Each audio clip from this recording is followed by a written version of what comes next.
বন্ধুরা, আজ আমি আপনাদের সাথে আবারও নতুন একটি রেসিপি নিয়ে আসলাম বিট বাটা।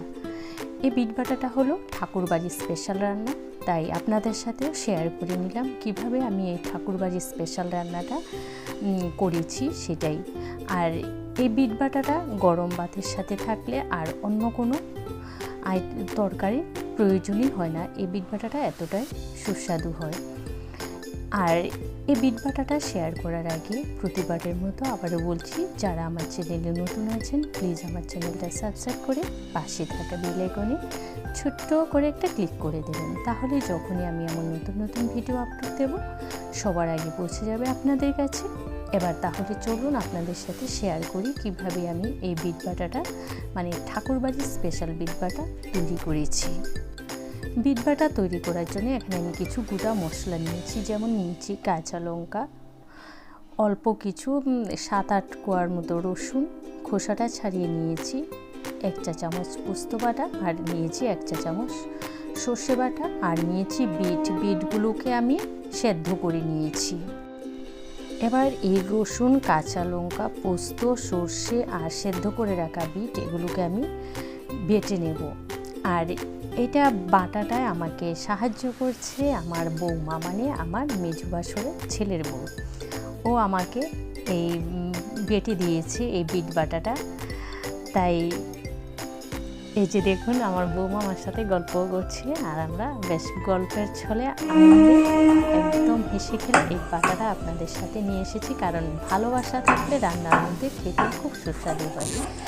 এবার যেহেতু আগেকার দিনে কোনো মিক্সার মেশিন ছিল না, সব শিলনোড়ায় বাটা হতো, তাই আমি ঠিক ওই পদ্ধতিতেই আপনাদের সাথে একদম অথেন্টিকভাবে ট্রেডিশনালভাবে আপনাদের সাথে এটা শেয়ার করেছি।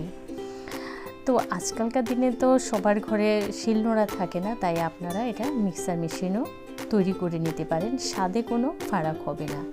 যেহেতু আমি ঠাকুরবাড়ির রান্না দেখাচ্ছি তাই আমি এটাকে শিলনোড়ায় বেটে আপনাদের সাথে শেয়ার করার চেষ্টা করেছি, যতটা পেরেছি আমি আপনাদের সাথে শেয়ার করেছি। তাই প্লিজ কেউ কিছু মনে করবে না।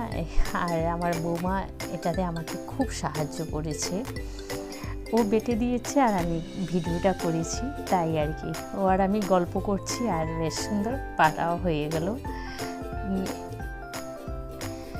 আর এই ঠাকুরবাড়ির বিশেষ রান্নাগুলো কিন্তু খেতে অসাধারণ হয়, তাই এই ঠাকুরবাড়ির একটা আইটেম আমি আপনাদের সাথে শেয়ার করে নিলাম। আপনারাও ঠিক এই পদ্ধতিতে তৈরি করে খেয়ে দেখবেন, খেতে খুবই সুস্বাদু হয়। এবার যে কাঁচা লঙ্কা রসুনটা বাটা হয়ে গেছে, এবার দিয়ে দিচ্ছি পোস্ত আর সর্ষে। এবার এগুলোও ও একসাথে বেটে নেবে। এই যে প্রথমে কিন্তু বিটটা বাটা হয়ে গেছে, তারপরে বেটে নেওয়া হলো কাঁচা লঙ্কা সর্ষে, কাঁচা লঙ্কা রসুন, আর এবার বাটা হচ্ছে পোস্ত আর সর্ষে।